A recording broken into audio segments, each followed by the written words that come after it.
Earlier you talked about that particular night, April 3rd, 68.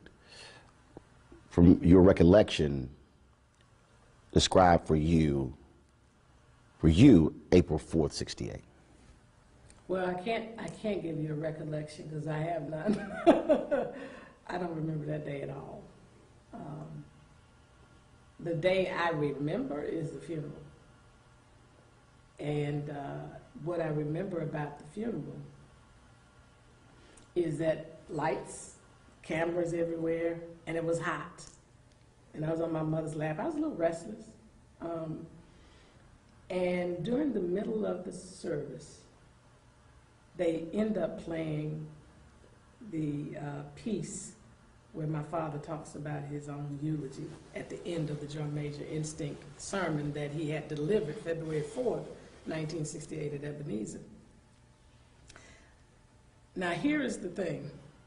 A few days before, when my mother was preparing me, and this is the part that I'm told, when she was preparing me to see my father laid out in the casket, she told me, when you see your father, first of all, your father is going on to live with God. He's, a spirit. And when you see him, he won't be able to talk to you. Because she knew that whenever Daddy came home, I used to run up in his arms and we had this kissing game. Now, I do remember the kissing game. Mm-hmm. She didn't tell me about that. And so here at the funeral, suddenly, here's Daddy's voice. And she didn't realize that she had told me, you won't be able to talk to you anymore.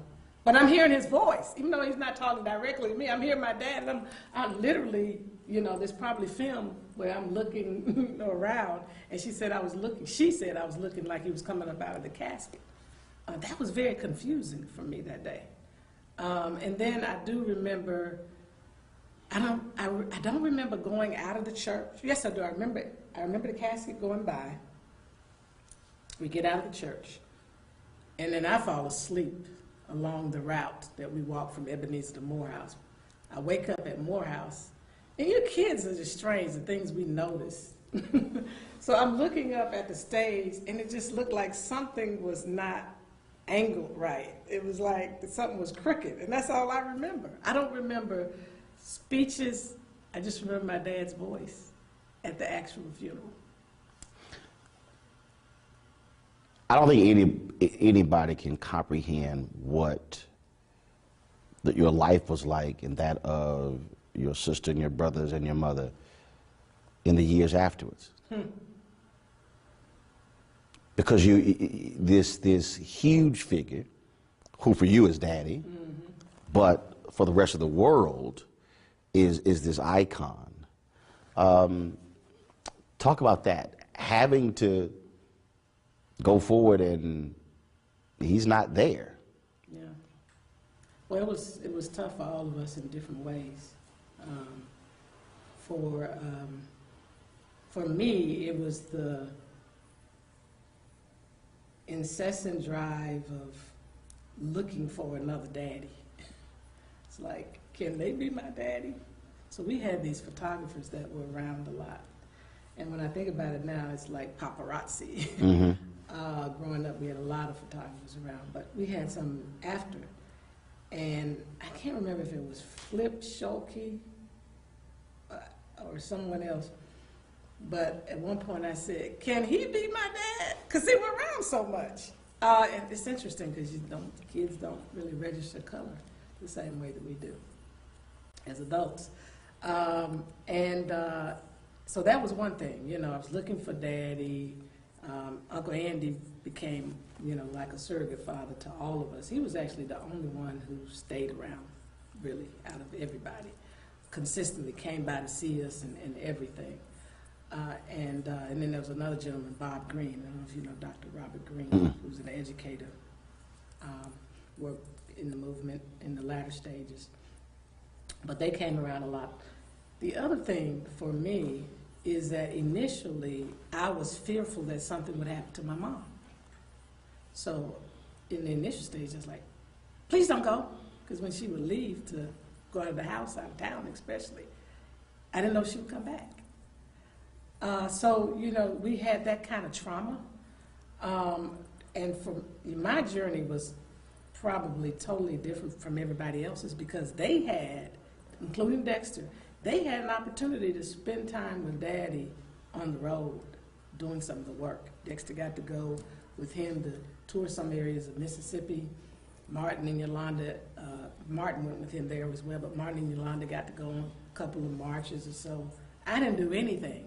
So I'm the child that is clueless as to whatever has taken place. So I'm trying to sort all of this out, and my mom is trying to hold it all together. Mm-hmm. And I don't know this personally, but what she shared, you know, even in her recent book that was published, My Life, My Love, My Legacy, she talked about trying to pull it together coming out of that room because of that void, that emptiness. And Martin was in the bed right there next to her, and she had to do what she needed to do in that room before she emerged, because she had to go into mommy role, she had to go into carrying the legacy role, building the King Center and all the work that she was doing. And I never saw my mother really cry. She was just this strong figure, but she helped to try to translate all of this for us and help us understand that our Father made an important sacrifice for all humankind. And I think that's what helped us ultimately, because I went through my cycle of hating, anger, and still struggle a little bit with the anger. But I think because of the things she taught us along the way and that she modeled, it kept us. Because, I mean, what we went through, and then my uncle the next year, being found in his pool mysteriously, and he didn't drown, no water in his lungs. He was there when Daddy was assassinated, so we're thinking something's connected.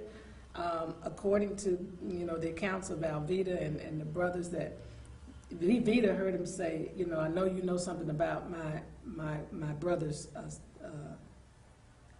No, she heard her father say, I think she said, I know you know something, or that somebody said, I'm coming after you, or, oh, he said, I'm coming after you or something. I can't remember, I don't want to get it wrong.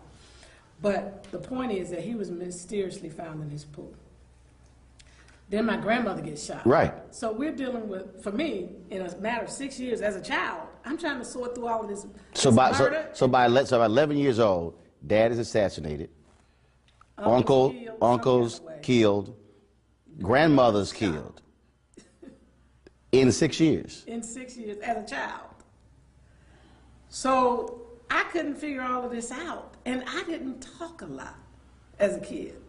So you can imagine I'm holding all of this in, and my mother did in the early stages brought a psychologist in, a psychiatrist actually, just to check on us to see if we were okay. And they felt that we were okay. The problem is they didn't come consistently. And so we're carrying this stuff, processing this stuff. PTSD. Yeah, and we're being taught about love, about forgiveness. We're being taught by our grandfather, be thankful for what you have left when you gather the family together. So, you know, I've had a lot of processing to do in my adulthood because we just kept moving. Mama kept us focused on the work, you know, the importance of serving and giving. You know, I tell people to this day, you know, not only with anger, but I'm still trying as we approach this 50th anniversary of his assassination. I've had a lot of emotional moments. It's almost like I'm not reliving. It's like, to a certain extent, I'm going through it fresh because I didn't get a chance as a child to really go through it in a way that I could process different stuff.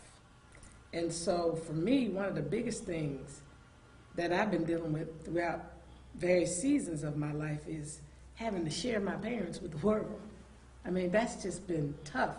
And going back through the cycle of, wow, I didn't even get a chance to spend that mommy-daughter time. My mother, because it was not just my dad's loss.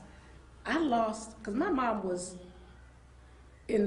she worked within the movement, had a critical role, you know, advising him, doing freedom concerts to raise money for the SCLC, was a part of the peace movement herself before he even spoke out against Vietnam War. But she was there for my first 5 years. And then suddenly, my extracurricular activities seldom came. And so I'm having to process all of this now, and here's the assassination coming up because it brings all that back up. That Daddy was assassinated. Mommy had to shift. everything associated with that. Having to do this publicly all the time, you know, and it's tough.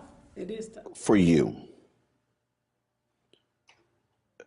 April 4th cannot be an easy date every year.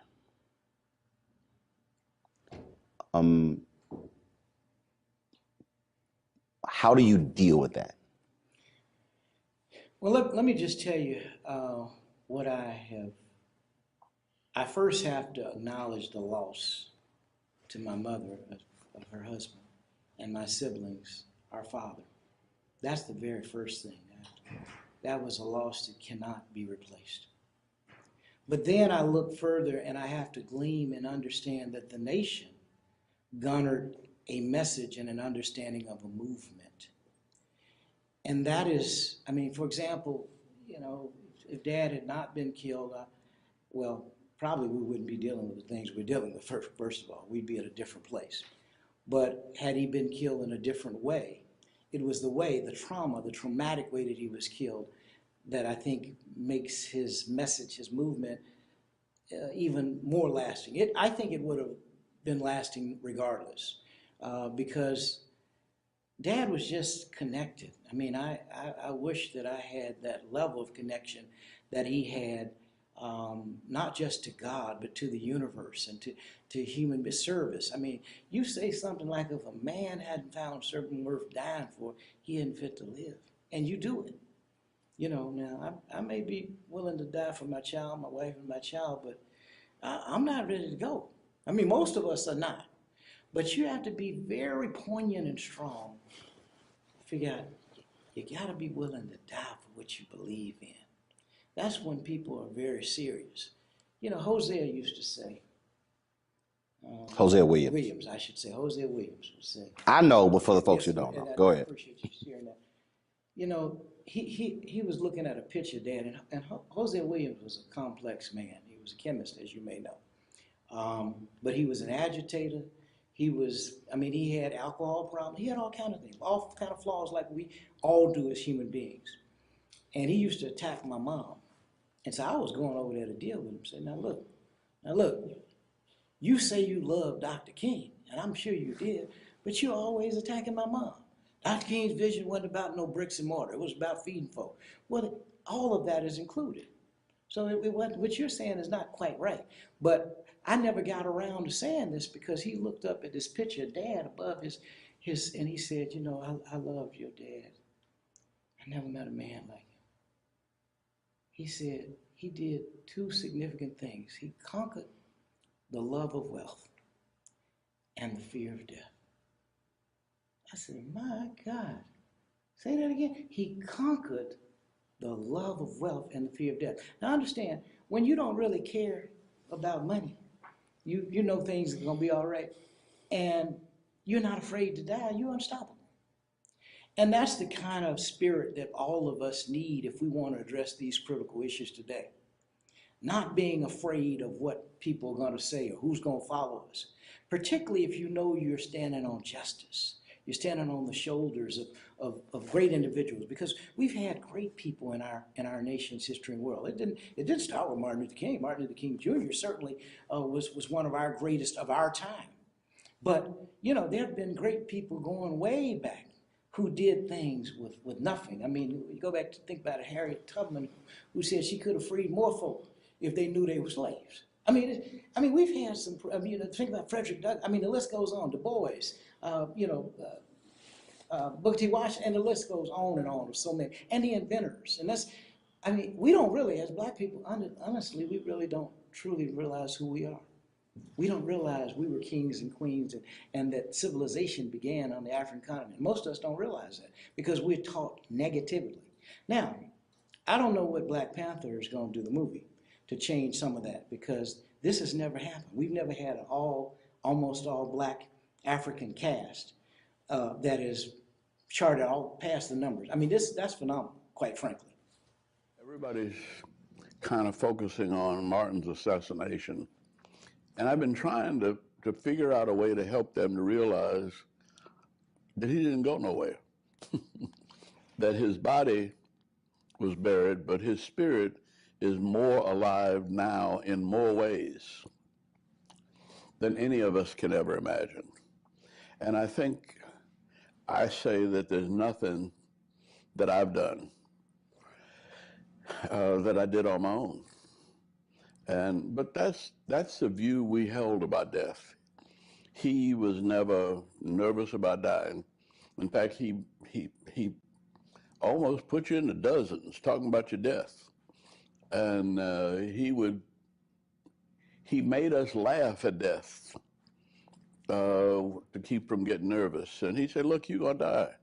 Death is the ultimate democracy. And you got nothing to say about when you die, how you die, where you die. The only decision you have is what is it you give your life for. And you can do that any day and every day because you know not the day nor the hour. And then he'd switch gears and say, but if your time comes, I know how sorry and trifling you are, but I think on my good day, I could even preach you into heaven. And he would start preaching your sermon, your eulogy, bringing up every trifling, ignorant, sinful thing that he could think of and asking the Lord to forgive you and let me in. And he made us laugh at death. And I came back to the motel and they'd been eating catfish and, telling lies, and everybody was feeling, I mean, this was the happiest I had seen him in years because his brother was there, all of his friends were there practically. And, preachers know how to have fun when they get together. And preachers have fun like preachers have fun. Can't nobody else imitate that or understand it because they're signifying with each other in Bible verses and all that kind of stuff. And, they have their own language. And so I stumbled into one of those sessions and, he said, where have you been? I said, I've been called. You haven't called me all day long. Don't you know I'm the head of this movement? You got to report to me. You think you get... I said, hold on, wait a minute. You talking back to me? I said, look, y'all, what have y'all been doing in here? See? And then he picked up the pillow and he threw the pillow. Well, I threw it back.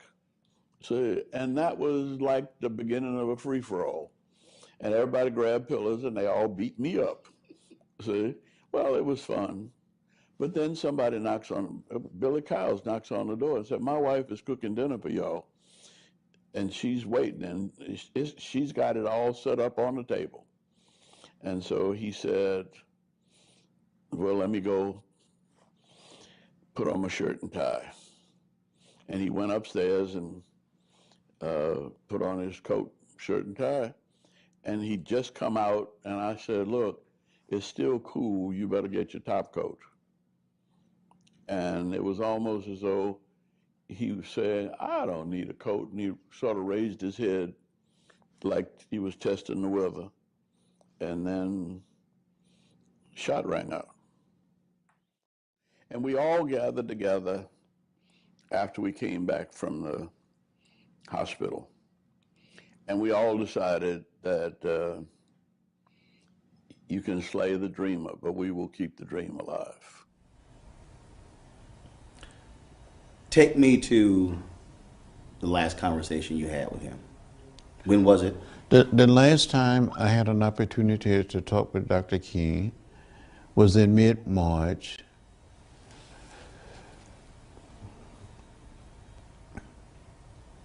Just before he went to Memphis. It was at Pesca's hotel, a restaurant. He had been meeting with a group of rank and file members of organization working with low-income or poor people. They were black, white, Latino, Asian American, and Native American. Because he wanted the Poor People's Campaign to look like America.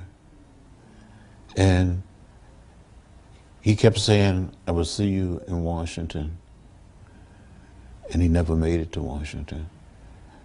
The night that he was assassinated, that evening, I was in Indianapolis, Indiana, campaigning with Robert Kennedy, working toward his nomination, the Democratic nomination for president. And when I heard that Dr. King had been shot, I didn't know his condition. When Robert Kennedy came to speak, he said, we have some sad news tonight, that Martin Luther King Jr. had been assassinated in Memphis, Tennessee. So prior to him saying that, you didn't realize it. So when that audience found out, that's when you found out. That's right. When the audience heard the message, I heard it at the same time. And I cried. And I said to myself, will we still have Bobby? So I went back to Atlanta and helped in preparation for the funeral and stayed there for about 2 weeks. I got back in the campaign and went to Portland, Oregon, and with Robert Kennedy. And then I went on to Los Angeles. And I teamed up with Cesar Chavez, and we went to these wealthy neighborhoods and homes of primarily white citizens, urging them to vote for Bobby Kennedy rather than for Humphrey or Eugene McCarthy. Went to churches. We had an unbelievable motorcade through the city, and there was these black athletes like Rayford Johnson and the big guy, Rosa Greer, trying to hold Kennedy in the car. And you saw hundreds and thousands of people, especially in the African-American community, in the Latino community, rallying for Bobby.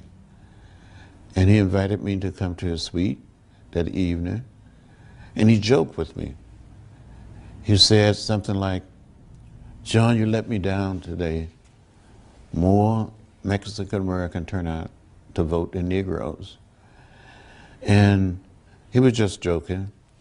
But I truly felt that when Dr. King was assassinated, I said, well, we still have Bobby. In less than 2.5 months, he was gone. And I think something died in America with the death of Dr. King and Bobby Kennedy. When I talked to Jim Lawson, I said, in the aftermath of Dr. King's death, what did you do? He said, we went back to work. He said, we had work to do. He said he did not grieve until July. He said that's when he just broke down. Were you in the same place where there was still work to do? That there was no time to feel sorry and to mourn? Well, we were caught up in the moment. It's you had to continue to work. We had a major national election coming up, so I didn't mourn that much. But every single day I thought about Dr. King. Matter of fact, I went back to Atlanta between the campaigning effort and trying to support others. And my doctor said, you need to rest, and made it possible for me to go to the hospital and just rest for about 2 weeks. And then I got back on the road, supporting local candidates, trying to get people registered, turn people out to vote. Became a delegate to the Democratic Convention. I was a junior bond. We were supporter. Mm-hmm. We were challenging the Lester Maddox delegation of Georgia. And I had a half a vote in the convention. And I voted for Ted Kennedy in honor of Bobby Kennedy. He said, Doc, pow. And somebody said, get low, because it was a hit. And we didn't know what the hit was going to be spraying bullets. So I hit the hit. I was on the ground, and the Ralph was in the room. I think Bernard must have been downstairs. Ralph, Billy Kyles was about so far, turning to go down the steps. And there's a picture of Andy, Billy Kyles, and someone just for, and they later pointing that way. And that pointing is that the bullet didn't come from that way, because he's on the ground. It came from that way. So we tell the police who had their guns drawn, go the way the bullet came from. The bullet came from that way. That's that picture. Mr. Withers, the photographer, he was there, and he scooped a couple of jars of blood, tried to give me one and Ralph one. I couldn't touch that blood. I remember Ralph coming back. My son, my brother been shot. I'm his dearest friend. Ralph, Martin, hold on, we need you. Hold on. Martin, hold on. But Doc was gone at that point, you know. And so I just got up and wrapped myself off, and I was standing next door, the room next door. I called Mrs. King. She was in the bed. She said, Jess, how you doing? I said, I'm doing this fine. I said, Mrs. King, I couldn't quite get my mouth together. I said, I'm reading. I said, Doc been shot, I think, in the shoulder. I knew better. I couldn't say what I had just seen. They want to check up in that way. I said, but you should try to go and see him if you can. She said, I'll be there momentarily. She got up out the bed. And apparently, for 7, 8 minutes, someone called, the press, and said he was dead.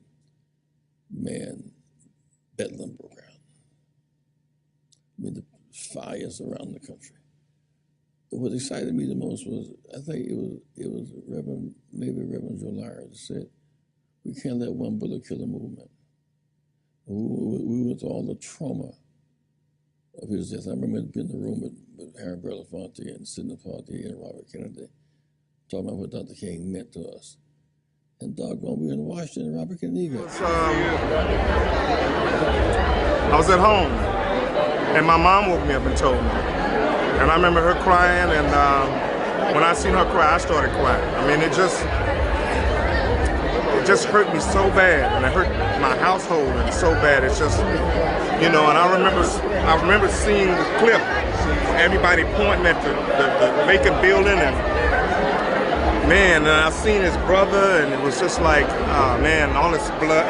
It just devastated me. I'll never forget it. It hurt me so bad to my heart, and I felt so bad for the family, Coretta Scott King, those kids. It devastated me a lot. Yeah, it When he returned from Mason Temple, did you have any conversations with the folks who were with him about that unbelievable, powerful speech? Were there any conversations that night when he got back? Because when we reflect on it now, you're missing something. You know what you're missing? what's that? When he returned, did you have any conversations about what he was missing? He wasn't missing anything, because I never left him. Andy never left him. Ralph never left him. We were always a team. We were always a team. We were. That's not an exaggeration. But we would. I don't know what it was, but we wouldn't have left him. I'm gonna cry. The last conversation you had with him? All right. Last conversation. You write it in your book. Yeah. That it was the next day. I was walking down the street with somebody's balcony with a big plate of fried chicken. And you wrote in your book that it was April 4th. I don't remember days like whatever the day was. I'm gonna walk you through. It was April 4th, and you had a meeting in Atlanta, and you had a meeting with Dolores Harmon, and you said, I got to get back to Atlanta. And Dr. King said, no, we need to talk about plans to training in Memphis. And you said, I got to get to Atlanta. He kept telling you, you can get a later plane. And you said, I got to get back to Atlanta. And you said the last words to you were, get a later plane. And you left Memphis that afternoon. I do remember that I had left, but I also remember that I had a big plate of fried chicken from somebody's house. That in those days, people would cook for each other. Mm-hmm. And this woman was glad to cook a plate of chicken, and she knew Dr. King was going to eat some of it. So he really loved eating that fried stuff. So there's nothing to talk about except he loved to eat fried chicken. What is it you would want to know? He, I brought the chicken to that woman, to that house from another house where they actually did stuff like that. Mm-hmm. You're too young to remember when people would pass food from house to house, and, not because they needed to, it's because they wanted to. Mm-hmm. Oh, serve Dr. King some chicken, you know. So You were in Atlanta when you found out that he had been killed.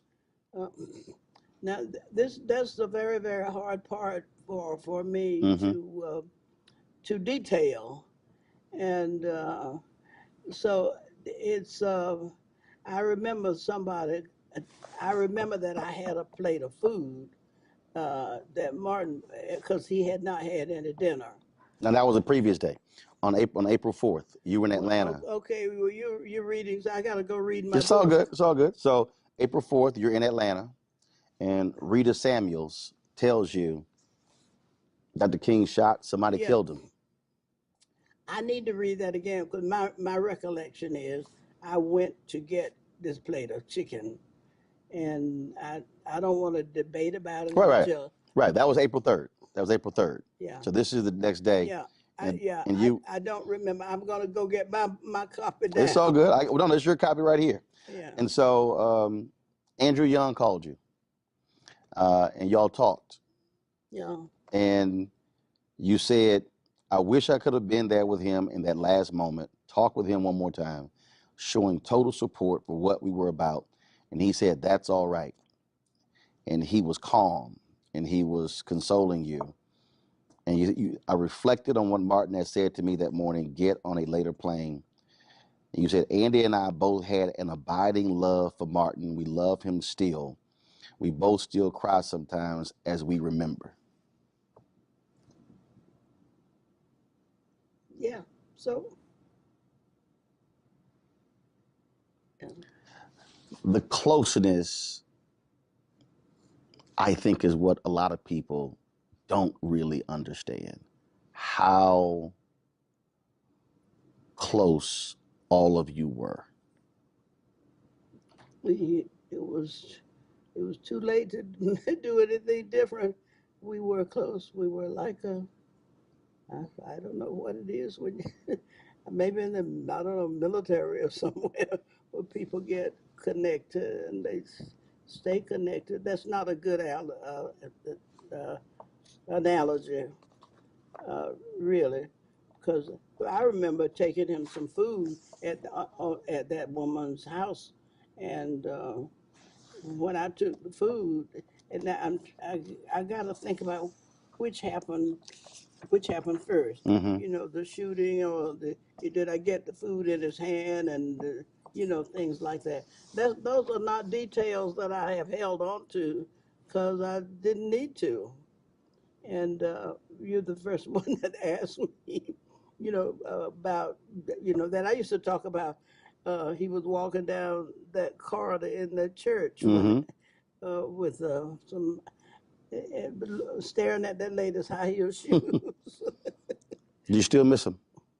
Yeah, yeah, I do.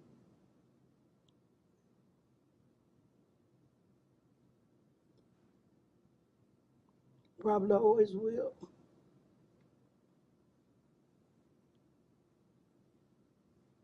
I was sitting in the kitchen having something to eat, and the radio was on, and I was like a lot of people, I guess I was in shock. Excuse me, miss. Can you come down, please? I'm sorry. And wept. And well, you know, I played Martin Luther King on the stage on Broadway, and so I got a chance to meet the family, spend time with a lot of the family. So it was a very special. Well, it was obviously a devastating moment for all of us. Martin King always talked about the fact that he would be shot down in the streets of the nation in the midst of this campaign. He started talking to us about that actually with the assassination of John F. Kennedy in November 63. Were it not for a promise you made to your wife, you probably would have been on that balcony. Well, who knows? Yeah. But y'all were meeting, y'all, I mean, all those different. Well, as a family, we try to eat dinner together each night. So. And you told me, you said, yeah, I'll be home by 6. That's right. We agreed 6 o'clock dinner, and so I was on my way home.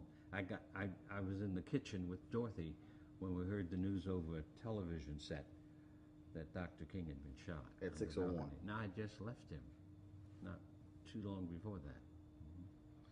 I was stunned when you said we immediately went back to work, that you did not really grieve until July. You said it was the work. That's right.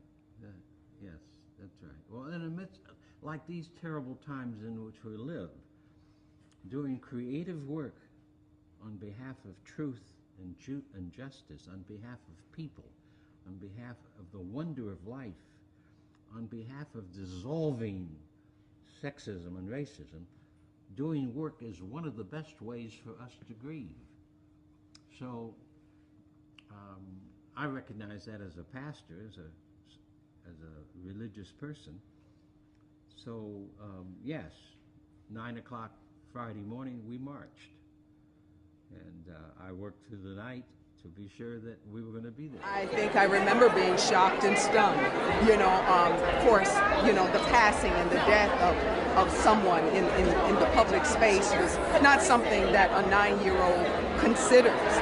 But I remember being affected by it, of it having an effect, of feeling a sadness, of feeling a loss, even at that age, that it was something, you know, it was something huge and looming and dark and sad.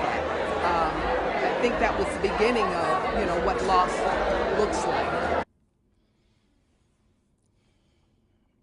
You dropped him off at the airport, and he gets out. As you think back, have you, I'm sure you have you just went back and just played every part of that? What he had on, what he said, last look, all of those things. Because that was the last time you saw him alive. Yeah. But let me tell you what happened. The day before I was at their home, Mrs. King was convalescing from recent illness, and she was there. Mother-in-law, well, Martin's mother was there, Martin and I. After dinner, we were playing the piano. He, you know, he's a great singer, and I played the piano. He said, I bet you didn't know I could sing. I said, well, I heard you could. No, I didn't know you could. He said, well, I know you can play. So sat down at the piano. You majored in music in college? Yeah, yeah. So we had such fun. We were singing and, just having a great time.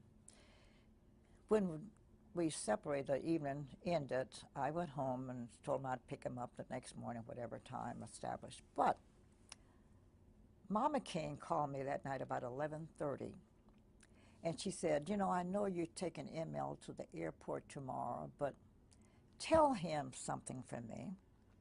Said, just like that fun we had today, I'd like to have more days like that. I know I'm the mother and I have to understand he's busy, but you see to it and tell him I want him to plan more fun time for family hour.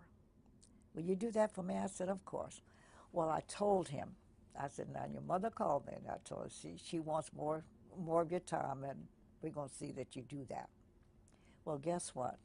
About 3 or 4 o'clock Atlanta time, because Memphis was an hour behind us, he called her, talked to her about an hour and a half.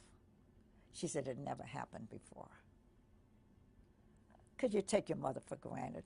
He knew she was going to be there. She was supportive of her. The son loved him dearly. But he didn't bother to call her. But when I saw her that first time that night, because I went over to check on them, she said, listen, when this pain subsides a little bit, I'm going to tell you how much I appreciate what you did. Because he told me you told him what I said. And that prompted him to call, and they had a big laugh about, you know, here's the call. And he knew, I think, because he called his brother. He'd never done that before. Called him on the phone, I understand, talked a good time with him. He did a lot of odd things. I talked to him, and he said to me, why does my room number sound so familiar to you? I mean, to me, he said. And I said, I don't know, because I don't know what room you're in, because he had switched hotels. And he said, it's 306. And I said, well, that's my house number. And I said, you've been here enough, so I guess you make it the relationship. And I said, oh, that all of these things were odd things that happened that day. April 4th. Uh-huh. It was early in the day that he called me. And then it called his mother, called his brother, and Andy said they were playing pillow talk, pillow throwing, whatever. After he came back from court, yeah, came in and they had played, a pillow fight. Yeah. And so he did a lot of things that day that were unusual, I understand. I wasn't there, I was here. But he did a lot of unusual things, a lot of unusual things. Oh, I tell you something else that was most unusual. Coretta's favorite gift is red roses. And every birthday, her birthday's in April. April 27th is her birthday. Now he left on, was March, I guess, when he left Atlanta. Mm-hmm. He bought her some artificial flowers and left them in the library of the house. And he told her to go get the flowers. And no, he told the housekeeper to tell her, when he leaves, go get those flowers out of the library. She was angry. He said, did you get those roses? So she said, yes, but I'm mad about it. She said, why? He said, because they're artificial. And guess what he said to her? I didn't know whether I would be here on your birthday or not, but I wanted your roses to be here. Now, he died, that was April 4th. Well, that was April 3rd when he talked to her. Her birthday's April 27th. Mm. He said, I don't know whether I will be there in person for your birthday, so, but here are your red roses. You know, she kept those roses a long time. Mm-hmm. 6:01 p.m., April 4th. Shots ring out. How do you find out? I was having dinner with the Grand Dragon of the Ku Klux Klan. And the maitre d' knew my relationship with the Kings, and she came over to the table and gave me a note. Well, we were talking. I was busy talking, and she said, did you hear about Dr. King? I just folded up the note and kept talking. She thought that was odd. She came back a second time. She said, I hate to interrupt your meal. She said, but I just heard on the radio he had been shot. Well, that didn't bother me either because I'd been in his presence before when it was reported. We were in Los Angeles once. They reported that he had been shot. And we were in there getting ready for a nice, comfortable evening and a meal. Well, not just he and I, but, you know, several of us were. Again, we had a big laugh about it. That they said, I think the guy had 8 sticks of dynamite and said, I think I got him, you know. We saw it on TV. So I didn't think anything about it. I just talked to him earlier that day, and, you know, so he was all right then. And I said, well, maybe I better go to the phone. I went to the telephone, and their private lines were busy. And that's unusual, all the lines to be busy. And I said to my guest, I think I'd better go over there. So I then drove over. And as I was getting to her driveway, she was backing out. The mayor was there and the police. They were taking her to the airport. And she said, oh, I've been trying. She left the window down. It was raining. She said, I've been trying to reach you. I've got to go to Memphis, said. And she had a housekeeping staff, but she knew I had a special relationship with the children. She said, will you check on the children for me? I don't know what's going to happen. Because see, when they called her, they didn't they didn't tell her he was killed. They told her he'd been shot and injured. So when you're driving up, you still think it's not true?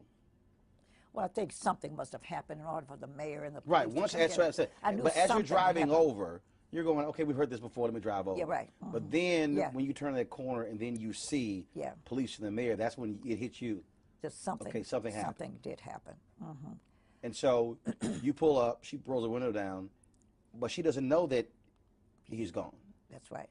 She didn't know it. And it wasn't until she got to the airport that she got the call that, and I think the mayor got the call that he is gone.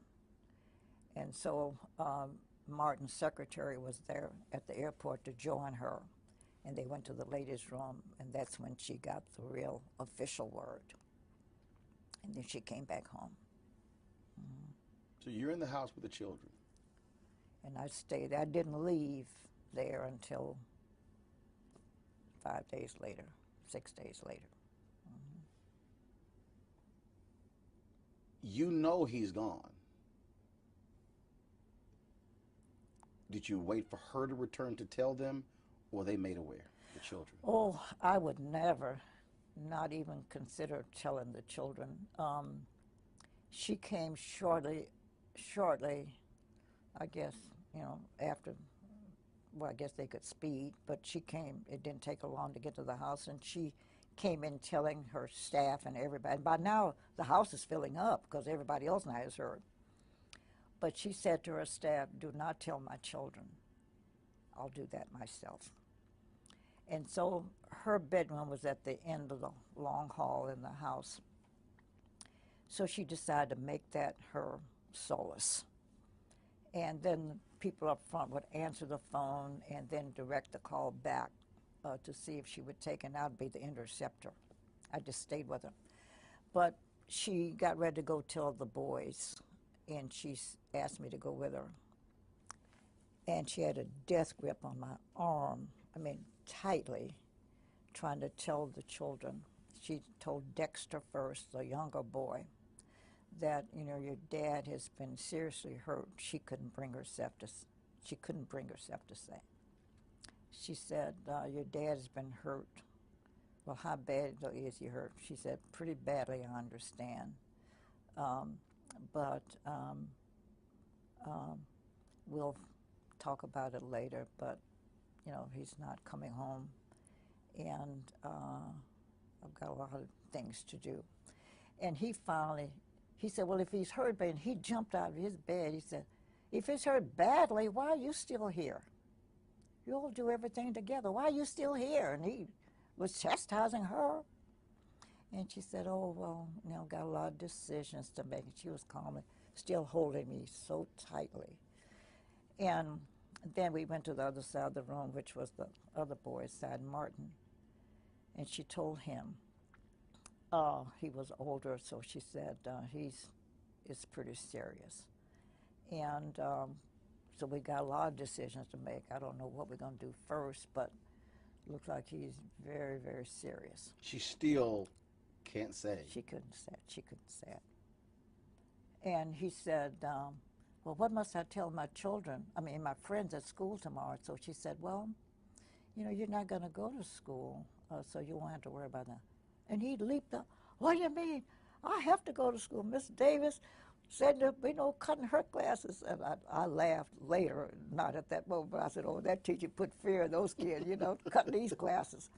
But she finally got out of the room, and then she had a sigh of relief, that she finally had told them. Now, Bernice was too little. She was only like 4, I think, and didn't understand.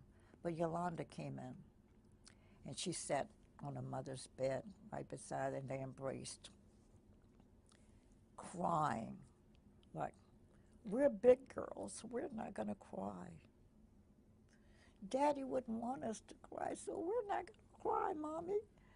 We're going to pull this thing together. The two of us can do this. And they are wailing. The most poignant moment, that was a difficult moment for me, and I guess I was crying too, because they were just embracing tightly, saying, we're not going to cry. We're not going to cry.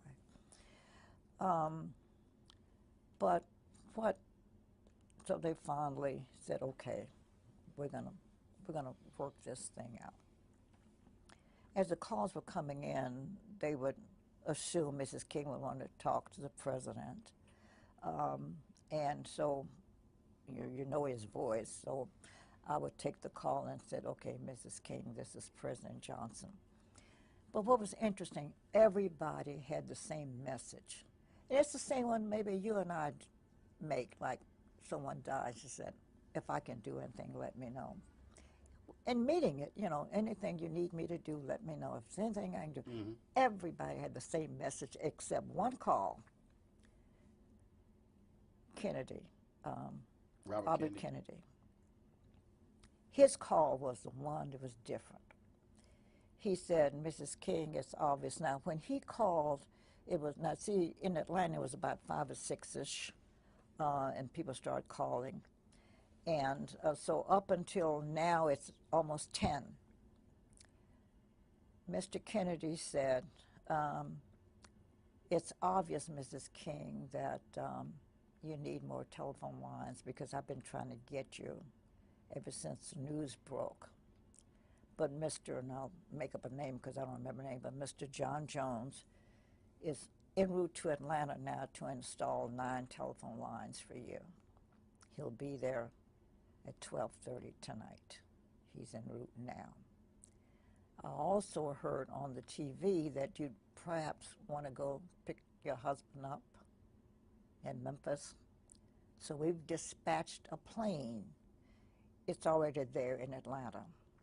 The pilot's name is Sam Smith, tailgate number 12345, telephone number 822. So whenever you want to go, all you have to do is make this call. He will take you, and he's in readiness whenever you want to go to Memphis. Also, who's your point person? And she told I was going to be her lead spokesperson. And he said, Zernona, call every hotel in the city of Atlanta, talk to the management, and put a clamp on all the rooms in the hotel, in the city, that people will be coming to this funeral who are heads of states, and we got to be sure we have the right allocation of space. And my team will be there tomorrow morning, and we're going to set up an office at 123 Maple Street, and we will help govern things. He just jump, lay everything out. And we followed his rules. Because he had been through it. Mm-hmm. He said, we know how, we've got experience in this. We know what we're doing. And he was right. And I was there when Jacqueline Kennedy came, which was the expected moment. Two things happened. I don't know, you got time for me to tell all this? Before I tell you about Mrs. Kennedy, I'm going to tell you about Nixon. He wasn't president at that point. He was the Republican candidate. Yeah, the candidate of the Republic. He called our newspaper publisher and said, I know Dr. King's feelings on me, but do you think you could help arrange for me to come visit Mrs. King? My wife and I want to come make a call on her. And he said, no, I can't do it, but I've got a very good friend who's at her house, and he was talking about me. And she will tell me whether you can or not, so let me get in touch with her, and then I'll call you back. So he called me, and I said, I don't know, I have to run it by her. Well, when I told her that, in the house there were people who said, oh, no, Dr. King would want to see him. And so they talked to her, saying, no, why don't you say no? Well, I had her last ear, so I said, Mrs. King, this is not a time for politics. Why don't you let him come? But let's lay some ground rules. No entourages, no press, no nothing. Just come. If he's making a personal call, then he personally can call on her. So she bought my advice and agreed. Called Mr. McGill and told him and said we wanted him to come unannounced. And sure enough, he came. But guess what happened? He came up, and we knew what time. They told us all the way. He's at the airport now. He's on his way. So we knew when to expect him. And when he came here, I went to the door, the front of the house. He came in a beige, I don't know cars, but like also a Chevrolet, something like that. It wasn't a I don't want to offend anybody, but it was a small car. And I ushered him in. Well, he was by himself, but he said, you know, Mrs. Nixon was coming, but he said that they got a call that one of the girls got sick and she had to rush to New York. He said, but, so he sat by her bed, that's where she received her get. She said, on her bed, we had a chair, and he sat there face to face and told him he knew how Dr. King felt. He said, but this is not a political call. My wife and I were coming, and he went on to tell why she knew. He said, I have brought with me a check, a personal check, that we are feeling the grief, and because we are Americans, we have to take some responsibility for this. So as our personal expression of sympathy, we want to educate all 4 of your children. And this check that we have here will cover their expenses wherever they go. There's enough money to educate all 4 children. Nobody knows that story because I haven't told it but a few times. Then we were told that Mrs. Kennedy was coming, and then the day she was due, she said she couldn't make it. Then we got another call. She said now she does want to come. She said, I don't have the strength to make it. Because she had to release, she knew the pain of Coretta Scott King. You're getting my script ahead of me, because what happened is she finally came. And as I said, you know, describing, you can get the picture of the house. The front door was up there. Coretta's bedroom was at the end of the hall. When she came, they told me she was here, so I went to greet her to bring her back. Roland, those 2 women didn't say one word to each other, verbal word, no word. Neither said hello. They didn't say anything. They embraced. That seemed like 20 minutes. Of course, it wasn't that long. But they embraced without a spoken word for an endless period of time. But you don't have to be smart to read their lips and their heart. The heart was saying, we know what you're feeling. You know, I know, we know. That was the most poignant moment, and it was the one time that I cried because I was feeling their language. It has to be hard for you because here you are, you go to the home, you're with the kids, she comes back. She asks you to be with her when she tells the children. You have to be her rock. Oh, yeah. So you can't grieve. You can't break down. You can't, you're taking the phone calls. You're doing, so how are you, did you just sort of just go like Robert Kennedy? You just went right into work mode? Oh, yeah. Because I'm not even sure that I ever cried, come to think of it. I'm saying later, but I never got a chance to grieve because one of the things when she was trying to decide whether she's going to go to Memphis, and then right away I said, oh, gee, she needs clothes because I wanted her to look nice. She's going to be photographed wherever she goes. So the next morning now we were up, or the night went into morning. So by morning time, I told her I was going to go down and get some clothes. And I did. I went to a nice little shop downtown Atlanta that had nice clothing. And I told the man that I've come to pick some things for Mrs. King. I have no money. I wouldn't dare take time to ask her for a credit card, and I don't have any money, so will you trust me to pick what I think she wants, take it home, and if she likes them, we'll keep them, and I'll come back and pay. If not, I'll bring the clothing back. And he agreed to those terms. Well, I picked out a lot of stuff. Came home. As I was getting into the house, I had a man there who helped me because I had all these clothing. In the lobby, in the foyer of their home, were Belafonte and Stan Levinson. And Stan Levinson was the Jewish friend who'd been with him a long time. Very close advisor, Dr. King. Exactly. And said, what are you doing? I said, oh, I wanted to look nice, so I bought a lot of clothes. And I told them the story. I didn't have the money. And they said, well, we want her to look nice too, and we know you know what she would look good in. They both gave me a credit card. Said, here, we don't care what you buy. Buy what you think you want for her. Here are the cards to pay for them. So when I came home, when I saw her later on, after the people subsided, she looked at my stuff and liked everything I brought. And I said, oh, I can go back empty-handed.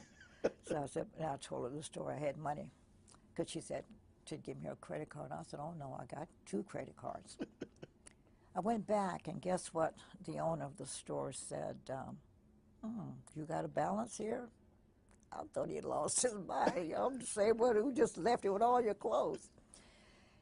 And he said to me, I've come to pay for them. He said, listen, I'm a white man in America. And I have to take some of the responsibility of having the climate that created this. So the least I can do is cover the cost of the clothing. You have a zero balance. You know. And I had also designed her headdress. And I had gone down to our department store, which was Macy's at the time. And we had a laugh because they asked me what time was I coming. And I said, well, I don't know. I was so busy. I don't have a schedule. I don't know. He said, well, it doesn't matter. We'll stay here till you get here. The store closes at 5. So if you're not here, I said, can you find the back door? And I laughed. I said, I'm black. I know where all the back doors are. So he said, you leave the back door open. I can come through the back door. Sure, if that's what, because the store was closed, I went through the back door and told the lady, this is what I think I want. I had never designed anything either, so I said, this is what I think I want. And so the lady agreed to, do it up. And I said, and don't stitch it, just kind of baste it. So, she's got to approve it, and she may not like it. And it was the time except for when Yolanda, the daughter, came in and I saw her cry. She never shed a tear. That woman was just strong, making decisions and moving, never cried out after that. But when she tried on the headdress, then she looked in the mirror. And I'm sure she's saying now, this is what I'm wearing to my husband's funeral. And she broke down that time. But those were the only times she cried the whole time. In that whole long week, it was a week long. That was the week that was, I'll just call it that. As they say, rose in a fisted glove. Mm-hmm. When you went to the airport, you accompanied her to the airport to pick when his body was returned from? No. I didn't see the body until, let me tell you that story, because the day he was ready for viewing, because I've been doing a myriad of things, while they had announced that there was going to be a public viewing at 11 o'clock, at that moment we were at the church. Coretta had to make some final revisions to the program. And so she went over to the church, and the security guard called her over there to say, Miss King, what must we do? Said there are thousands of people lined up here to see the body. And so what must we do? And she said, oh, and it had begun a misting rain, and the worst kind of rain is a mist, it's just falling on you. She was such a kind, considerate, compassionate woman. She said, oh, well, let him go on in. And I said, no, Coretta, you should see him first.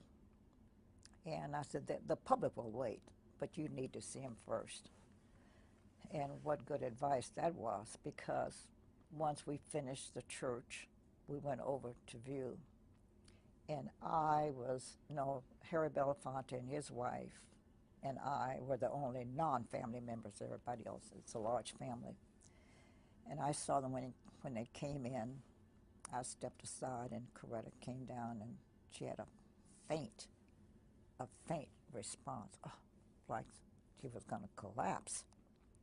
When I walked up to the bier, he looked awful. it looked as if someone had gone and just dug up a big glob of clay and whoop, slapped it upside his face. I was horrified.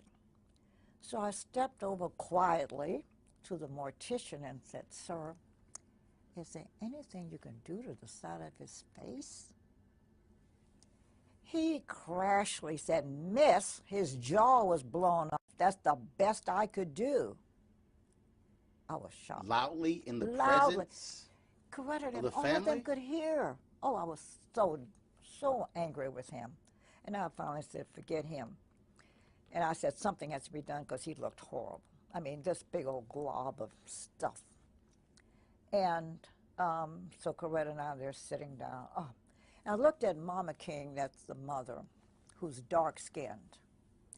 And then I saw Belafonte's wife, who was white. And back in those years, women always carried loose powder.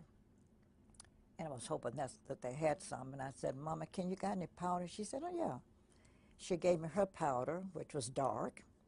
"Julie, do you have some?" And she said yes. Hers was white. So I took the two and stood over the casket, looking at Martin's face and making myself a little roux of a mixture. Belafonte came over, took his handkerchief, and put it around Martin's neck. And so I'm dabbing to see what I've got here, trying to match the other side of his face to get a balance to it. And I finally got it. And Coretta smiled. And so I'm brushing the excess off of Martin's face. And Belafonte and I never knew what happened to the handkerchief. It was his handkerchief he had taken out of his pocket. And the excess, we folded it up. But he was to stay there till midnight, and then we were moving him to the church for another viewing at 3 a.m. And so I did it again because the body oxidizes with air. And so I went and did it again. So I did it 3 times before the actual funeral. Martin Luther King, I believe at least a year before he was assassinated, began to understand that he had gone so far that it would be almost impossible for him to escape danger, if not death. And so we began to talk about it.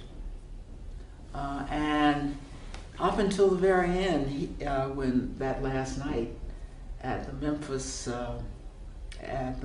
meeting of garbage workers, when he said he was ready. That's the way Christians like that think about life. They want to be ready when the time comes. And I think he was preparing himself. And yes, when he branched out into the Vietnam War and met criticism, when the Poor People's March did not materialize in the way he thought it would, and even then people thought he was out of his element, he began to understand that he was accumulating enemies in what we then call the power structure from all over the country and all over the world. And here's why I believe that Martin Luther King probably died at peace, because he had prepared himself for death. Describe for you April 4th, 1968. Where were you? What were you doing that day? I'll never forget that day. I remember, I think I almost woke up to it, to learn of it. And as much as we had learned of his encounters with danger, I have to tell you, Roland, assassination I was not prepared for. I was young and married and just had my first child, and you know, for me the civil rights movement would go on, or some version of it, forever. Yes, I knew King was in danger. And yes, Malcolm X had been assassinated. Mm-hmm. What I did not understand is that I was in the decade of assassinations, where when people disagreed with you, they would kill you. Kennedy, Malcolm X, MLK, JFK, Medgar Evers. Think about it. And that's 5 in 5 years. Of one decade. And what is not coincidental is that if you look at the decades of the 20th century, none was more robust in change, and in change that brought results. It was as if the country had a cataclysm, a lot of change, a lot of reaction. It was a strange period, Roland. See, that started for me, that strangeness and that unbelievableness that that was happening to a lot of our political figures in those days. Started to me with the assassination of John Kennedy. You know, I never will forget that day in my life, or any of those days, because I was actually on my way to a business meeting when they came on the radio and interrupted and said they at that time they were just saying they thought he was dead, but he had been shot in Dallas. And I'm thinking, my God, this is the 20th century, and this is the United States of America. And you mean to tell me our president can be assassinated? I mean, back in the days of Lincoln, but okay, fine, it was, you know, but not in the 20th century, with all the protection and all the pre-planning for his routes and all the stuff like that. He could be assassinated. That was unbelievable to me. I actually saw Robert Kennedy get assassinated on TV. I was watching that night, you know. So Martin Luther King. Now, for Martin Luther King, who was Martin Luther King was the main warrior for the black people, as far as I'm concerned at that time, you know.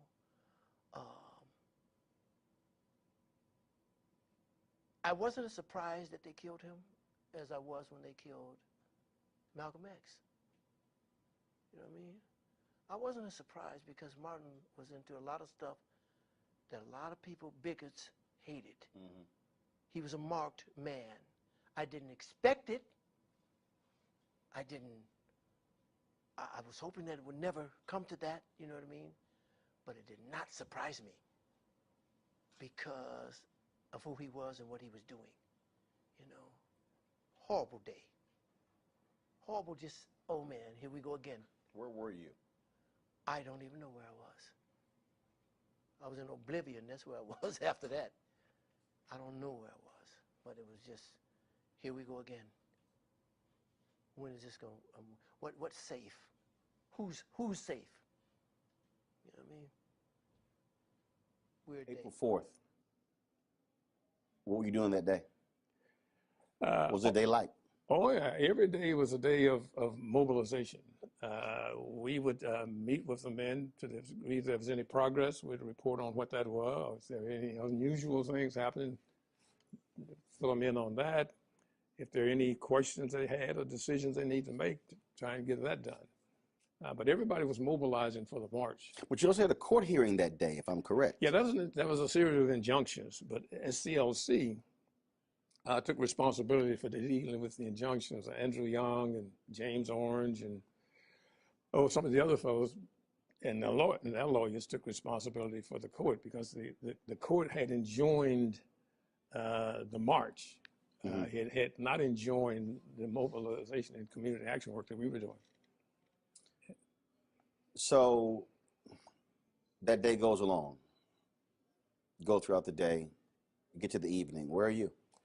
I'm at the headquarters building of what was called then the minimum salary building of the AME Church, which is the building next door to where our mobilizing headquarters were, which was Cleveland Temple. In the evening, I lose track of the time, but the word came over the radio that Dr. King had been shot on the balcony at the Lorraine Motel. And among all the unbelievable things that you just refuse to accept, this was one of them. So you hear this on the radio. So a co-staffer and myself, we were like 5 minutes from the Lorraine Motel. We jump in the car and we come around here. And by the time we get here, police were already here, keeping people out as opposed to keeping people in. And this whole evening was just one that we had difficulty believing. Dr. King, as prominent a leader as he was, to be shot on the balcony made no sense to us at all. It was not like he was a stranger in town. He should have, and perhaps did have, as much security as you could have. But the evening ended with not only with the shooting, but with him being taken to the hospital. Our responsibility then was to make sure that nobody else was injured. I mean, the city obviously was just outraged, and our job was to make sure that the people, got home all right, didn't confront the police or anybody else with any activities that would cause there to be more harm. And then to reconvene a meeting of all the partners in this thing to talk about where do we go from here. You get word that he's died. Where are you and how do you react? Well, you know, personally, it was an incredible level of sadness. It was not like you had a leader who preached violence. You had probably one of the most committed men to nonviolence, yet to be killed through a violent act. We were a little, we had to think through what this all meant. How and what do we do with the men the next day? How do we handle the notification across the country as to what was taking place in Memphis, and at least whatever advice we were going to give to other folks, how they should react. And clearly, the country was beginning to go up in smoke. You know, the anger that was across their major urban areas was just incredible. I interviewed Reverend Jim Lawson, and he said the next day he went to work. He said, we literally did not have time to stop. And he said it wasn't until either July or August that the grief hit him. He said, but literally, he was completely in work mode. Well, I think that's typical of everybody, and certainly Jim, who was such a major part of this. We had 1,300 men, 1,300 families. Who knows how many children that were a part of all this. We had a community by now that was totally mobilized in support of them. There needed to be direction given. There needed to be a conversation with the leaders. There needed to be addressing the young people, many of whom had become reluctant supporters of the strike, but they were supporters. We had to at least make sure that no one gave reason for added violence against any community members. And to try as best as we could to prepare for what ultimately became a major march on behalf of Dr. King himself. And we were getting deluged with calls from all over the country of people who really want to know, is it real, is it true, is it, et cetera. I distinctly remember a call from Byatt Rustin, who was on a radio show in Westchester County someplace, where people were equally upset. And I think Byatt mentioned on the radio, if you want to do something to help people in Memphis, send $1. And the outpouring of concern and support, in a day or so, we felt down here where there was duffel bags, army duffel bags filled with dollar bills that people were so impacted by this. But as Jim said, we didn't have time to stop. We almost went from his death mode to mobilizing for this major march that we got committed to. And I believe we had 40 or 45,000 people show up for that march. We had to deal with what was going to take place in Atlanta. And to their credit, The men, while they regretted and was suddenly upset by Dr. King's assassination, they remained committed to their goal. And they organized themselves. They made their own decisions about how they would respond on a city basis. I can remember we were real concerned about whether or not we wanted to take the marches back downtown. A minister here in town whose name may be lost in all the history, Reverend Henry Starks, who took just personal responsibility for organizing and mobilizing the march to dramatize to the business community and certainly to the city leadership that these men were committed to this.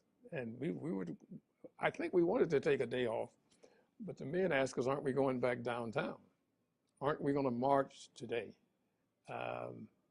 And for those of us who were staff, you know, we had to really not only pick ourselves up, but to try and understand that, you know, this was a tragedy that happened in the course of a major movement, and understand that Dr. King was certainly aware of the risk, but he was also committed to the. Well, it's kind of hard to describe because I was a single dad at the time and my boys. To me, it was just such a loss of, I don't want to say hope because that's not quite it, but the possibilities that could happen. I had just done the Martin Luther King story with Paul Winfield and Sister Tyson a few years before, and it was just devastating. I was in Detroit and trying to sit my kids down and say this doesn't change the possibilities. It's just very hard. It's just very devastating. And it was the whole town. I remember was just, I don't know, it was just like the wind that was just taken out of everything. What should folks, we're going to commemorate it, but what should folks do April 5th this year? Because folks, we have these events that people remember, things along those lines, but what should be the call to action? Well, I think the real call for action, as far as I'm concerned, is stepping toward the things that we want. As I know we keep fighting for the things that we're opposed to, and we have to be aware, and I don't take any of that away. But I think now it's about being an example, reaching out to each other, which is why tonight is so important, to be a part of the community, to be embraced by our own community.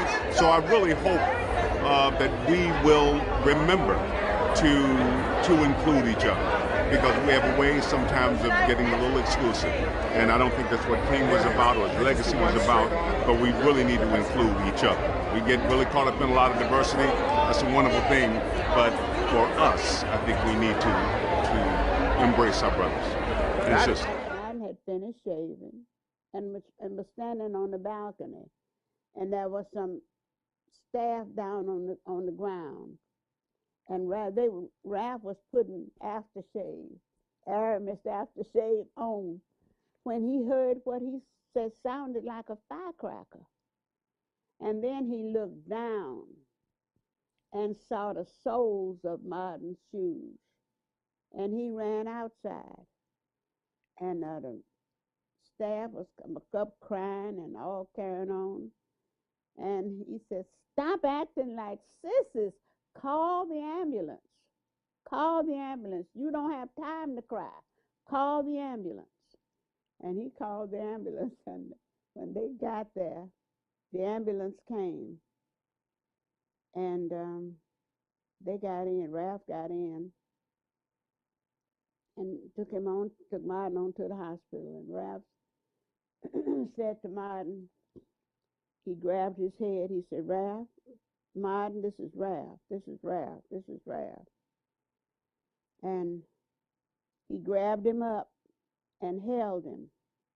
And he said, Martin whispered to him, "Please, Ralph, take my people forward."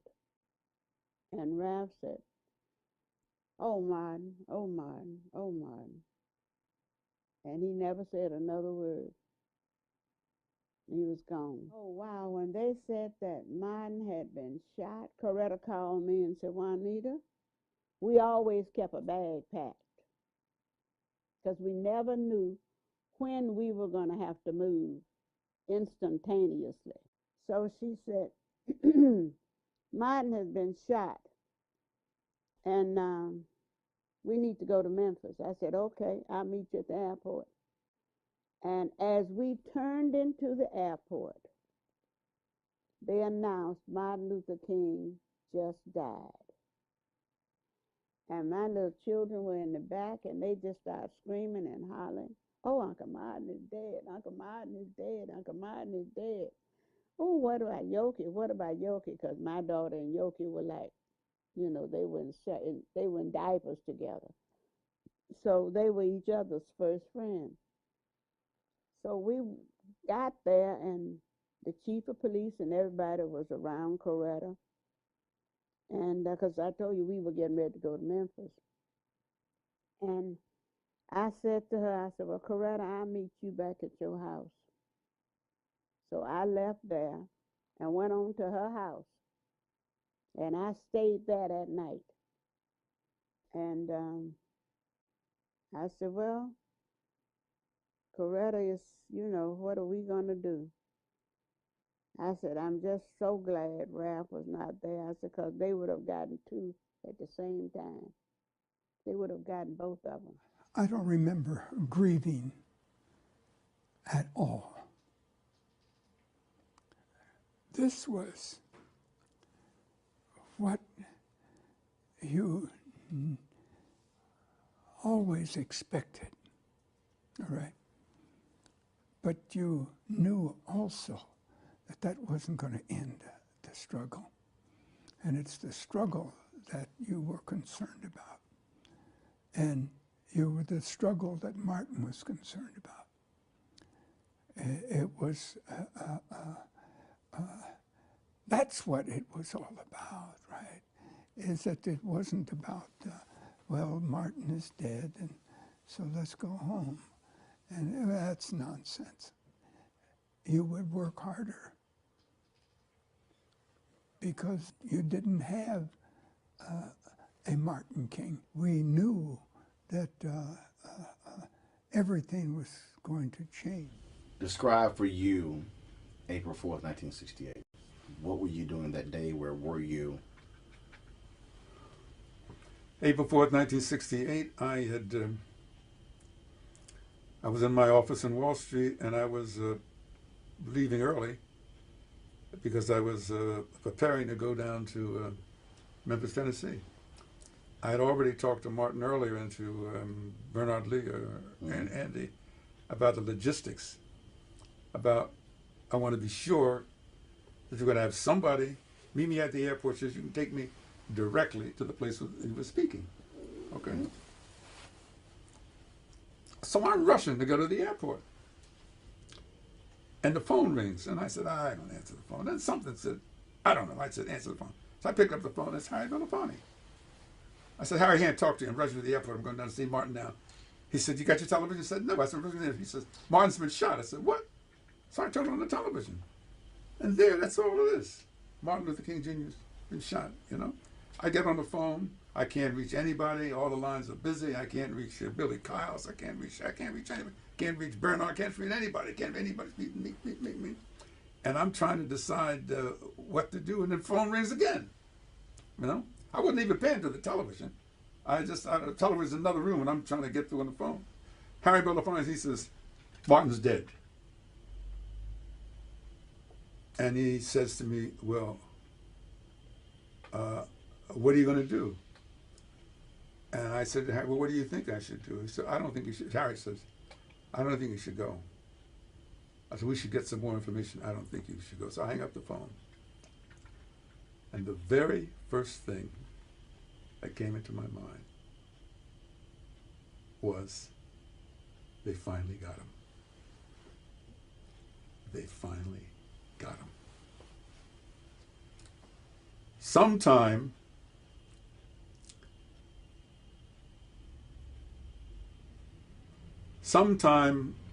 our book ended.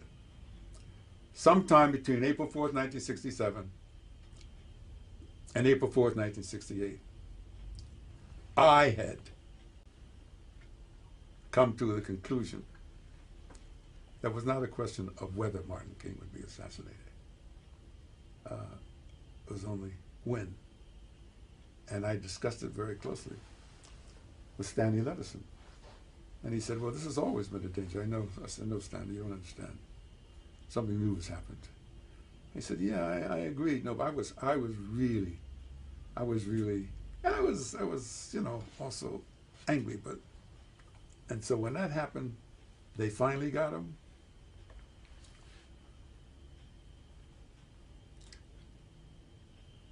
Within that same thought, Roland, you know, your family, I can tell you. I wondered to myself, I said, I don't think I can stay in this country. It's fine, it's fine. I'm having a conversation. No, I can't stay in this country. I'm Clarence Jones. So I said, no, I can't stay in this country. The anger was so seething, you know. And I was drinking more heavily than I drink today, you know. I was drinking, you know, martinis and traveling throughout the South. I was drinking my Jack Daniels and so forth, you know, hanging out. Orville Billingsley, you know, you couldn't have a conversation with Orville Billingsley unless you drank. You know? So I was just, the anger was just beyond. I had made a personal judgment. I said, Clarence, you have to leave this country. That's what I'm talking to myself. I said this to Harry. I said, Harry, I can't stay here. So why? I said, because I don't think I have the discipline. I said, I was afraid. I mean, I had such crazy things like, I was 37 years old. He was 39, okay? And I'm thinking to myself, you know, I hear about all these bad guys in the Blackstone Rangers and how they're going to do this. I said, but I was trained in the Special Forces unit. You know? I said, all these talk about, I said, I really know how to kill. I mean, this is the way this really said. I really know how to kill a person 10 different ways. You know, that's the way I was trained to do that. And I thought to myself, I ought to figure out how to get in touch with some of the guys that were in the Army with me. And so this is how you asked me this question. I began to think crazy things. I was think, you know, maybe I ought to go out and talk to so help me God. Maybe I should go out and talk to the Blackstone Rangers and so forth. I said, you know, they're probably going to see me in my suit. They're going to say, who were you? But when I finished talking to them, I said, no, all you guys are walking around bad with your little guns and so forth. You don't know how to do a damn thing. I said, what you need to do, I mean, this is the way I was thinking. I said, I need to think whether or not, and you know, I was influenced by Che Guevara in my writings. I was, you know, all these things. I mean, Che Guevara could do it, and Castro can do it, you know, and if Ahmed Ben Bella could, I was going through I was going through all the liberation people. I mean, it's sort of crazy. Like, who am I, this middle class educated lawyer? But I had some training. I mean, I was training. And so I said, that's what we need to do. I said, everybody else is out there selling wolf tickets because they don't know how to do it. I said, they don't really know how to kill, but I know how to kill. And that's so help me God. So I said, I want to see if I could be. And then when I began to think of myself, I said, I can't believe that I'm thinking this way.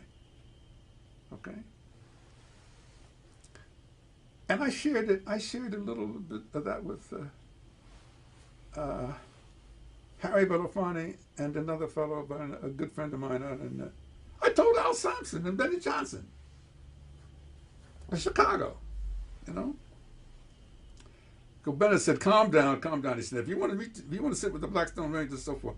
So I had to, I went, after the funeral, so forth, I had to get out. I think I went to France and Italy for a little while. But the anger was so intense. It was so intense. They finally got him. Now, by the way, February 15th, I'm sitting with James Comey in his office, former FBI director. I'm sitting with him for about an hour. I got some nice pictures with him. And finally, after we talked about the FBI and so forth, and I said, the last 10 or 15 minutes we're together, it's like, there's a big long table between us. He's sitting over here and I'm sitting here. And I said, you know, Mr. Director, he says, call me James. I said, well, Mr. Director, I said, there's one thing I want to talk to you before I go. I said, it's about the assassination of Martin Luther King Jr. I said, I know the Warren Commission, some kind of commission, you have these files, and I think maybe some of the files are not even going to be opened up until a later date. And I said, you don't have to say anything. I said, I just want to tell you something. I said, now, you know, some of the King children went into the prison, and they actually talked to James O. Ray, and one of them, Dexter, they said, no, I don't believe he killed my father, you know. Well, I believe that James O. Ray pulled the trigger. I think the evidence is abundant that James O. Ray pulled the trigger of the rifle to kill Martin Luther King Jr. But James O. Ray did not wake up in the early morning of April 4th, 1968, all by himself and say, today is the day I'm going to kill that King nigger. No, no, no, no, no, no. Martin Luther King Jr.'s assassination was a result of a cold, calculated, premeditated conspiracy to kill him. And I believe that conspiracy goes right to the feet of the Hunt brothers in Texas. That's what I believe. Okay? I can't prove it. But that's what I believe. But don't insult my intelligence to think that some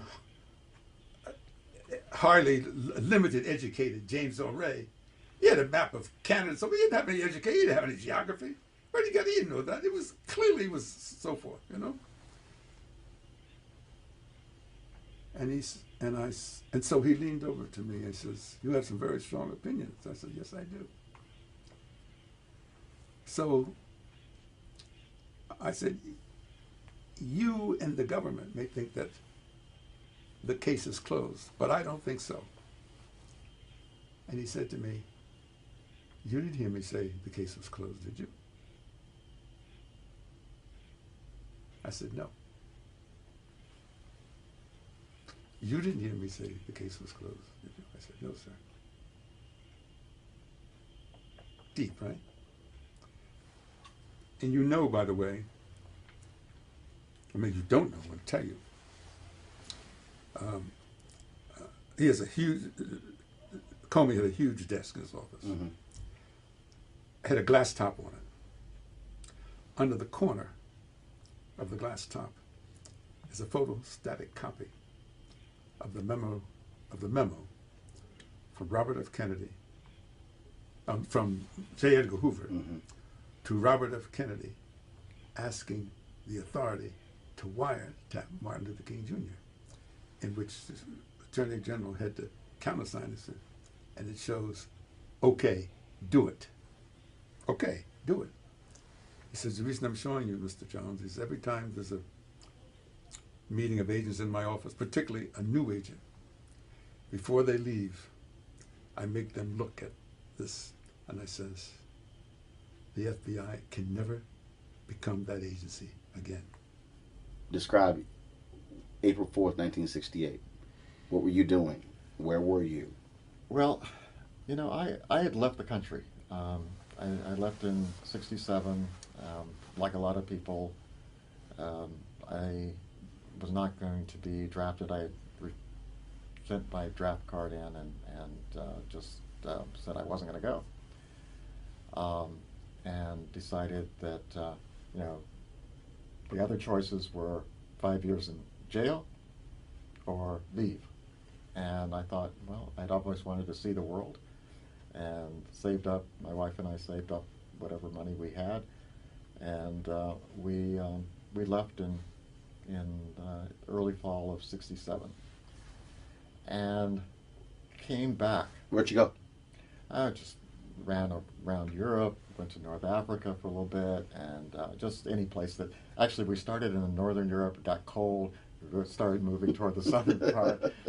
Spain was kind of like California, so we spent a lot of time, we were thinking about staying there for a while. But she got sick, mm-hmm. and we had to come back, and that was in late March of 1968, and got to my parents' house, and turned out that she was diabetic, didn't know it, and you know, was just losing lots of weight. I think she was under 100 pounds, and put her in the hospital. And Your parents' house where? In Los Alamos, New Mexico. Okay.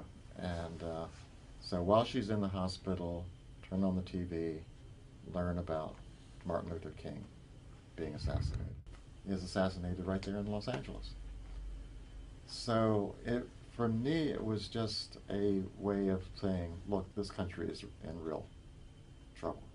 I mean, I recognized at that point I gotta live here, deal with the draft issue, get a draft lawyer and all that sort of stuff. But I knew I didn't have to read Martin Luther King's Chaos or Community, because what I came back to was chaos. And I think that the 50 years since then have been kind of putting a lid on it and assuming that the problem's going to go away if we just don't look at it. And I think that his book is that reminder that, you know, look around the world right now. Democracy and diversity is a difficult.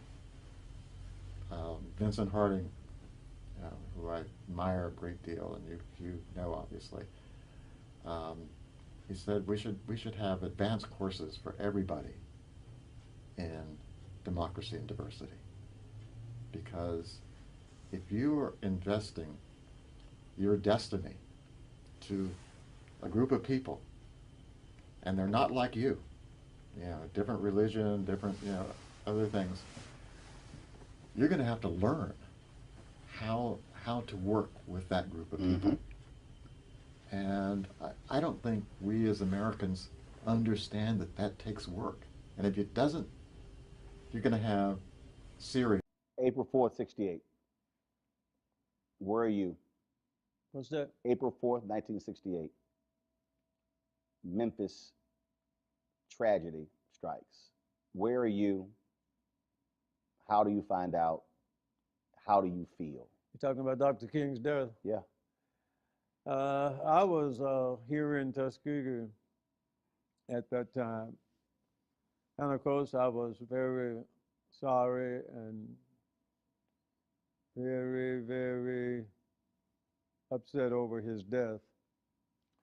But it was one of those things that we always knew, and he always knew, even as early as the bus boycott, and this was several years before, that there was a possibility of losing our lives in the movement. So we have to be prepared to do it. But even so, he still believed in nonviolence and social change. Were you prepared? Yes, indeed so. And there were some people in the movement who didn't believe in that. And my brother happened to have been one, but I did believe in that. But you have to be able to stay focused and move ahead and do it in the right direction. But when I heard about Dr. King, and if you remember, when he published his first book, he was stabbed at a department store in New York. Yep. So he realized that he may get killed. And he knew that was always a possibility. But, you never want those possibilities to happen. And I was very sorry about it. But we couldn't stop. He wouldn't want us to stop. And we didn't stop. And we continue.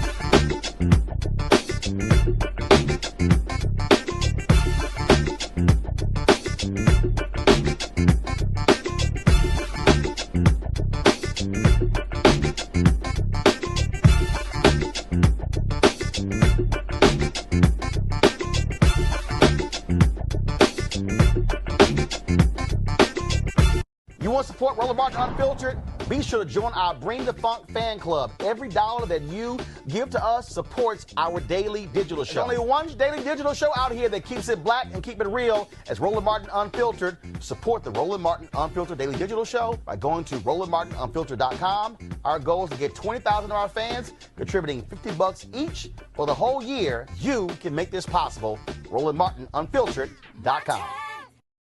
You want to check out Roland Martin Unfiltered? YouTube.com/Roland S. Martin. And subscribe to our YouTube channel. There's only one daily digital show out here that keeps it black and keep it real. It's Roland Martin Unfiltered. See that name right there? Roland Martin Unfiltered. Like, share, and subscribe to our YouTube channel. That's YouTube.com/Roland S. Martin. And don't forget to turn on your notifications so when we go live, you'll know it.